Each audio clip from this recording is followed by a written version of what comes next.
నమస్తే బీఆర్కే న్యాయవేదిక కార్యక్రమానికి స్వాగతం. ఈరోజు కూడా మనం మాట్లాడబోయే అంశం ప్రామిసరీ నోట్. మొన్న ప్రామిసరీ నోట్ గురించి మాట్లాడినప్పుడు చాలా కాల్స్ అయితే రావడం జరిగింది. కొన్ని కాల్స్ మేము అటెండ్ కూడా చేయలేకపోయామన్నమాట. మళ్ళీ అదేవిధంగా అదే అంశంపై మళ్ళీ ఈరోజు కూడా మాట్లాడే ప్రయత్నం అయితే మేము చేస్తున్నాము. సో ఈరోజు కూడా ప్రామిసరీ నోట్ అంటే మనం కటిక పేదరికంలో ఉండి లాయర్స్ ఖర్చులు కూడా పెట్టుకోలేని పేదలకు ఉచితంగా న్యాయం సేవలు అందించడమే కమిటీలు ఎక్కడున్నాయి, దీనికి అర్హులెవరు, ఇలా అన్ని రకాల సందేశాలకు సమాధానం పొందొచ్చు. స్టూడియోలో మనతో పాటు ప్రముఖ హైకోర్టు సీనియర్ అడ్వకేట్ మాలతి గారు ఉన్నారు. వారితో మాట్లాడదాం. నమస్తే మేడం. నమస్తే అండి. ఈ ప్రామిసరీ నోట్ గురించి మనం ఆల్రెడీ మాట్లాడాం. అంటే ప్రామిసరీ నోట్లో చాలామందికి చాలా డౌట్స్ ఉన్నాయి. మనం మొన్న కూడా చూసుకున్నట్లయితే చాలా ఫోన్ కాల్స్లో వచ్చి మనకు డౌట్లు అడగడం కూడా జరిగింది. అంటే ఇది ఆర్థిక లావాదేవీలకు ఎందుకు ముఖ్యమైనది అంటారు మేడం?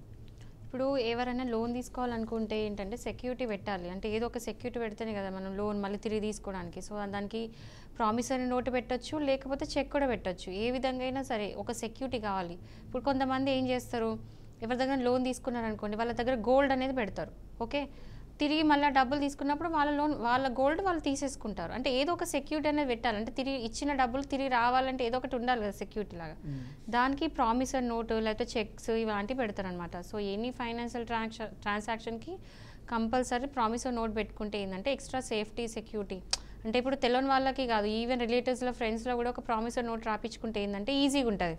తర్వాత అంటే అందులో అన్ని డేట్స్ ఉంటాయి, సిగ్నేచర్స్ అన్నీ ఉంటాయి. కాబట్టి లీగల్గా ఎట్లాంటి ప్రాబ్లం కాకుండా మీ మనీ అనేది మళ్ళీ రికవర్ చేసుకోవడానికి ప్రామిసరీ నోట్ అనేది యూజ్ చేయొచ్చు. ఈ ప్రామిసరీ నోట్కి చెక్కి వీటి మధ్య వ్యత్యాసం ఏంటి మేడం? చెక్ అంటే ఇప్పుడు ఒక అమౌంట్ ఉంటుంది, దాని మీద మనం ఎవరైతే ఎవరైతే ఇచ్చేవాళ్ళు ఉంటారో అందులో అమౌంట్ పెడతారు, అది తీసుకుంటారు. అంటే ఇప్పుడు ఒక లోన్ అనేది ఇచ్చినాం అనుకో, చెక్ పెడతారు. సేమ్ సెక్యూరిటీ ప్రామిసరీ నోట్ లానే ఒక చెక్ పెడితే అందులో అమౌంట్ రాసుకుంటారు, డేట్ వేసుకుంటారు. అది వాళ్ళకి ఇస్తే ఏంటంటే వాళ్ళు ఫర్దర్ డబ్బులు తీసుకోవాలనుకున్నప్పుడు ఆ బ్యాంక్లోకి వెళ్ళి ఈ అమౌంట్ అయితే ఏ డేట్ రోజు అయితే చెప్తారో ఆ డేట్కి వెళ్ళి బ్యాంక్లో నుంచి మనీ వాళ్ళు విత్డ్రా చేసుకొని తీసుకోవచ్చు. సో అది చెక్.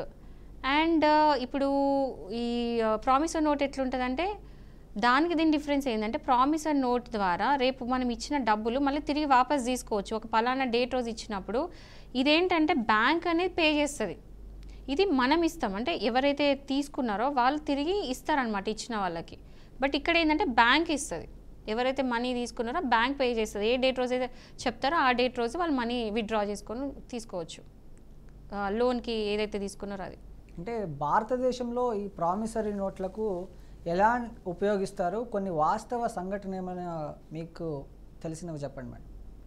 ఇప్పుడు ప్రామిసరీ నోట్స్ అనేది ఎట్లా అంటే చుట్టాలలో అంటే రిలేటివ్స్లో బంధువులో ఇచ్చుకోవచ్చు, లేకపోతే ఫ్రెండ్స్లో కూడా మనం మనీ ఇప్పుడు సడన్గా ఎవరికైనా మనీ అవసరం పడినప్పుడు ఎవరినో ఒకరు అడుగుతాం, తీసుకుంటాం.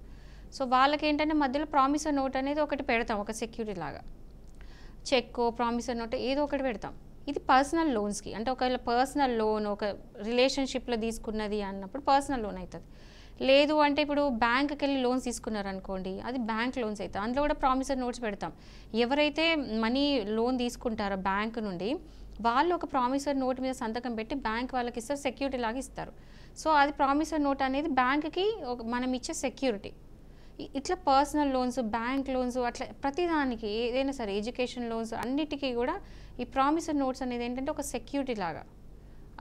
అదేంటంటే రేపు పొద్దున్న ఏ డేట్ అంటే మనము ఒకవేళ పలానా డేట్ రోజు నేను కట్టాలి అనుకున్నప్పుడు ఆ డేట్ రోజు నేను అడుగుతాను, డబ్బులు తిరిగి ఈ టైంకి ఇస్తాను కదా, యాజ్ పర్ మన అగ్రిమెంట్ ఏంటంటే ఈ టైంకి మీ డబ్బులు తిరిగి ఇవ్వండి అని చెప్పేసి అడుగుతారు. అట్లా తీసుకోవచ్చు.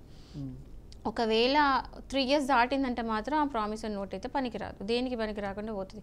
ఏమి రాబట్టుకున్నా 3 years లోపలే. అంటే ఒక ప్రామిసరీ నోట్ కానీ ఈవెన్ చెక్ కూడా అంటే NI act, negotiable instrument act ప్రకారం ఏంటంటే ఏ దానికైనా కూడా ప్రామిసరీ నోట్ అయినా చెక్ అయినా దేనికైనా దాని వ్యాలిడిటీ వచ్చి 3 years మాత్రమే ఉంటుంది. 3 years తర్వాత దేని పనికిరాని చిత్తుగా ఆయుధం అయిపోతుంది. అంటే ఇందాక మీరు అన్నట్లు ఈ ఎన్ఐఏ యాక్ట్ 1881 ప్రకారం ఒక ప్రామిసరీ నోటు చెల్లుబాటు అవ్వడానికి ముఖ్యమైన చట్టపరమైన నిబంధనలు ఏమైనా ఉన్నాయా? ప్రామిసరీ నోట్ ఏంటంటే ఏమీ లేదు. ఎస్పెషల్ ఏంటంటే ప్రామిసరీ నోట్ చేసుకున్నప్పుడు అందులో పేర్లు ఉండాలి, పేర్లతో పాటు సిగ్నేచర్స్ ఉండాలి, సిగ్నేచర్స్తో పాటు విట్నెస్లు ఉండాలి. అన్నిటికంటే మెయిన్ ఏంటంటే స్టాంప్ డ్యూటీ. అంటే దాని మీద స్టాంప్ స్టిక్కర్స్ పెడతారు. స్టాంప్ ఏదైతే రెవెన్యూ స్టిక్కర్స్ ఉంటాయో అవి పెట్టాలి. ఒకవేళ స్టిక్కర్స్ పెట్టకపోతే ఆ ప్రామిసరీ నోట్ వ్యాలిడ్ కాదు, అది పనికిరాదు. అండ్ ఇంకోటి, ఒకవేళ కొంతమంది అడగొచ్చు ఇట్లా ప్రామిసరీ నోట్ రాసుకుందాం అట్లా అని చెప్పేసి. సో రాసుకున్నది కూడా చెల్లుబాటు అవుతుంది. బట్ ఏంటంటే ఈ ఎలిమెంట్స్ ఏవైతే ఉన్నాయో, అంటే ఇప్పటిదాకా నేను చెప్పిన చూడండి, పేర్లు, సంతకాలు, సాక్షుల సంతకాలు, స్టాంప్ డ్యూటీ, అవన్నీ కూడా ప్రాపర్గా రిటర్న్లో రాసి ఉంటుంది.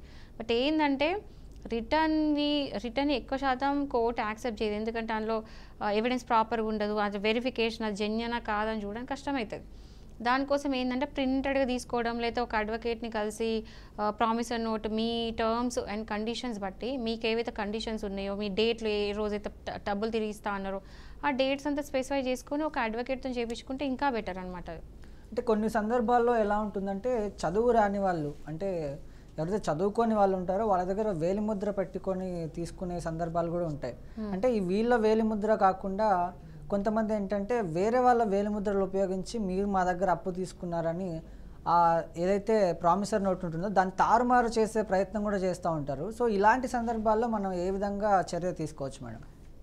ఇప్పుడు వేలిముద్రకి సిగ్నేచర్కి ఎంత విలువ ఉందో వేలిముద్ర కూడా అంతే లీగల్ విలువ ఉన్నది. అంటే లీగల్లీ ప్రాబ్లం లేదు. ఎవరైతే అన్ఎడ్యుకేటెడ్ ఉంటారో, చదువుకొని వాళ్ళు ఉంటారో వాళ్ళకి సిగ్నేచర్ పెట్టడం అయితే ఆబ్వియస్లీ రాదు కాబట్టి వాళ్ళు వేలిముద్రని ఇస్తారు. అయితే ఇప్పుడు ఈ ప్రామిసరీ నోట్ మీద ఒకసారి ఇట్లా వేలు పెట్టి ఉంటే గనక, ఒకవేళ వేలు పెట్టి ఉంటే గనక ఇప్పుడు అది వెరిఫై చేసుకుంటారు కదా ఫర్దర్. ఎట్లా అంటే ఒకవేళ ప్రామిసరీ నోట్ ఇచ్చిన తర్వాత ఈ వేలిముద్ర ఆ వేలిముద్ర ఒకటైనా కాదా, సేమ్ స్టాంప్ పడ్డదా లేదని చెక్ చేసుకుంటారు. అది చెక్ చేయడానికి కూడా వాళ్ళ టెక్నాలజీ వాళ్ళకు ఉంటుంది. అంటే ఆ టెక్నిక్స్ వాటికి ఉంటాయి. సేమ్ వేలిముద్రనా కాదా అనే టెక్నిక్స్ అని తెలిసిపోతుంది. ఒకవేళ ఆ వ్యక్తి ఎవరైతే ప్రామిసరీ నోట్ తీసుకున్నారో ఆ వ్యక్తికి సంబంధించిన వేలిముద్ర కాకుండా వేరే వాళ్ళ వేలిముద్ర ఉపయోగించి వీళ్ళు ఫేక్ ప్రామిసరీ నోట్ని రాశారో ఇలాంటి వాళ్ళ మీద మనం ఎలాంటి చర్యలు తీసుకోవచ్చు? కోర్టు ఏ విధంగా సహాయపడుతుంది మేడం మనకు? ఇప్పుడు అలాంటి ఫ్రాడ్ ఏమైనా చేస్తే, అంటే వేలిముద్ర దగ్గర ఏదైనా ఫ్రాడ్ లాంటివి చేసిండు అనుకోండి, అది ఫ్రాడ్. అంటే ఐపీసీ కింద ఫ్రాడ్ ఏ సెక్షన్ అయితే అట్రాక్ట్ అవుతుందో ఆ సెక్షన్ కింద మనం వెళ్ళి పోలీస్ కంప్లైంట్ ఇవ్వచ్చు. ఎందుకంటే చీటింగ్ ప్లస్ ఫ్రాడ్ అంటే 420 ఆఫ్ ఐపీసీ ప్లస్ ఫ్రాడ్ 417, ఈ రెండు కూడా ఈ సెక్షన్స్ అనేది ఐపీసీ కింద కవర్ అవుతుంది. సో మీరు చేయాల్సింది ఏంటంటే ఎలాంటి ఫ్రాడ్ అయినా కనుక జరిగితే వెళ్ళి పోలీస్ స్టేషన్లో కంప్లైంట్ ఇవ్వండి. కంప్లైంట్ ఇస్తే వాళ్ళు యాక్షన్ తీసుకుంటారు. సేమ్ టైం ఇది ఇప్పుడు ఒకవేళ మీకు పోలీసులు ఏమైనా సహకరించకపోతే వెళ్ళి కోర్టులో కూడా మీరు కేసు వేసుకోవచ్చు. కోర్టులో వేసుకుంటే ఏంటంటే ఇప్పుడు అది పెట్టిన సంతకం కరెక్టా కాదా అనేది కోర్టు ఎక్స్పర్ట్ అడ్వైస్కి పంపిస్తుంది. సెక్షన్ 45 ఆఫ్ ఎవిడెన్స్ యాక్ట్ ప్రకారం ఒక ఎవిడెన్స్ అది ఏదైతే సంతకం పెట్టిన పత్రం ఉందో అది ఎక్స్పర్ట్ అడ్వైస్కి పంపిస్తే ఆ ఎక్స్పర్ట్స్ ఈ వేలిముద్ర వాళ్ళదా కాదా అనేది చూస్తారు. చూసి వాళ్ళదే అన్నప్పుడు ఓకే, మీకు ఎవరైతే కేసు వేసినారో వాళ్ళు గెలిచినట్టు. లేదు అంటే ఫ్రాడ్ కింద ఎట్లాంటి శిక్ష పడాలో అలాంటి శిక్ష పడుద్ది. అంటే ఇక్కడ చేతితో రాసిన ప్రామిసరీ నోటు చట్టపరంగా చెల్లుతుందా, లేక ప్రింట్ చేసి నోటరైజ్ చేయాల్సిన అవసరం ఏమైనా ఉందా మేడం? ఇప్పుడు ఏంటంటే రిటర్న్ కూడా చెల్లుబాటు అవుతుంది. రిటర్న్ కూడా కోర్ట్ అనేది తీసుకుంటుంది. బట్ రిటర్న్లో చేసి ఏంటంటే కొన్ని అవకతవకలు అయ్యి, అంటే మిస్టేక్స్ అయ్యే ఛాన్సెస్ చాలా ఎక్కువ. ఎందుకంటే ఇప్పుడు మనం జనరల్ ఒకటి తీసుకున్నాం అనుకోండి, ప్రామిసరీ నోట్ ప్రింటెడ్ ఉంటుంది, అన్ని కాలమ్స్ క్లియర్గా రాసి ఉంటాయి, పేర్లు, సంతకాలు, ఎక్కడెక్కడ కాలమ్స్ ఉన్నాయో అక్కడక్కడ మన పేర్లు వాళ్ళ అన్ని సంతకాలను పెట్టుకుంటూ వెళ్తూ ఉంటాం. సో అది ప్రింటెడ్ ఉంటుంది కాబట్టి ఎట్లాంటి మిస్టేక్ అయ్యే ఛాన్స్ లేదు. అదే రిటర్న్ తీసుకున్నాం అనుకోండి, అందులో ఒక్కటి మర్చిపోయినా కూడా మళ్ళీ ఆ ఫర్దర్ ఏంటంటే లీగల్లీ అది వాయిడ్ అవుతుంది, అంటే పని చేయదు. మీరు వెళ్ళి కోర్టులో వేస్తే చిన్న మిస్టేక్ వల్ల మీరు రాసుకుంది అది చెల్లుబాటు కాకుండా ఉంటుంది. ప్లస్ ఆల్సో దానికి స్టాంపు అన్నీ అతికిచ్చి ఉంటాయి, 2 రూపీస్ 10 రూపీస్ స్టాంప్ దానికి అతికిచ్చి ఉంటుంది. అది కూడా ఇంపార్టెంట్. అది మర్చిపోయినా కూడా ఏమంటారు, అది వ్యాలిడే కాదు అసలు, అంటే ఆ రిటర్న్దే.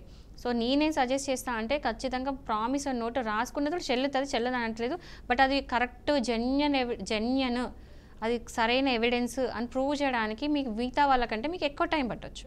సో దానికంటే రిటర్న్ కంటే ఏముందండి, 2 రూపాయలు 10 రూపాయల్లో మీకు ఒక ప్రింట్ తీసుకున్నారంటే అది ఈజీగా ఉంటుంది. సో రిటర్న్కి వెళ్ళకండి, ప్రింటెడ్వే తీసుకోండి. ఇంకా అడ్వకేట్ దగ్గరికి వెళ్తే ఇంకా బెటర్, మీద అది ఇంకా మీకు కోర్టులో ఏంటంటే ప్రూవ్ చేసుకోవడం ఈజీ అవుతుంది.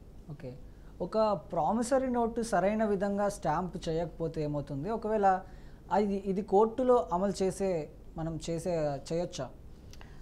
యాక్చువల్లీ ఏంటంటే స్టాంప్ డ్యూటీ మస్ట్. ఇప్పుడు మనము ఏదైనా అగ్రిమెంట్ రాసుకుంటే ఏంది, రూ. 100 బాండ్ పేపర్ మీద రాసుకుంటాం. ఎందుకు? దాని స్టాంప్ డ్యూటీ కడుతున్నాం కాబట్టి ఆ డాక్యుమెంట్కి ఆ వాల్యూ ఉన్నది.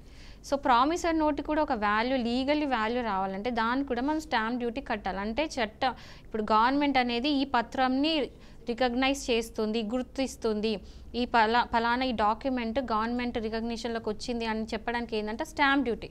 స్టాంప్ డ్యూటీ మీరు ఎలా కడుతున్నారు? దాని మీద అతికిచ్చే స్టాంప్ బట్టి. సో దీనికి ఏంటంటే ఒక ₹2 నుంచి ₹10 వరకు స్టాంప్స్ అతికిస్తే ఏంటంటే దాని వ్యాలిడిటీ, లీగల్ వ్యాలిడిటీ అనేది పెరుగుతుంది. సో ఇక్కడ కూడా అంతే, మీరేంటంటే స్టాంప్ డ్యూటీ ఇప్పుడు ఒకవేళ లేదు, స్టాంప్ డ్యూటీ లేదు, సడన్గా మీరు మీ ప్రామిసరీ నోట్ చూసుకున్న తర్వాత ఏంటి, దాని మీద స్టాంప్ అతికించలేదు. స్టాంప్ అతికిపోతే కోర్టు అది అలౌ చేయదు, ఇది అసలు పనికిరాని ప్రామిసరీ నోట్ అని చెప్పి పక్క పడేస్తుంది. బట్ కొన్ని సందర్భాల్లో ఏంటంటే జడ్జి గారు కొంచెం ఏమైనా కనికరం చూపించి లేకపోతే పెనాల్టీ ఇవ్వడం, ఫైన్ కట్టండి అని చెప్తే వాళ్ళు ఏదైతే జడ్జి గారు ఏదైతే అంటే ప్రొనౌన్స్ చేస్తారో ఆ పర్టికులర్ అంత అమౌంట్ కట్టి, ఆ పెనాల్టీ కట్టి అప్పుడు దాన్ని లీగల్లీ మీరు వ్యాలిడేట్ చేసుకోవచ్చు. బట్ యూజువల్గా ఏంటంటే స్టాంప్ డ్యూటీ కట్టకపోతే మాత్రం అది చిత్తు కాగితం లాగానే అది తీసుకెళ్ళి పక్కకే పడేస్తారు కోర్టులో.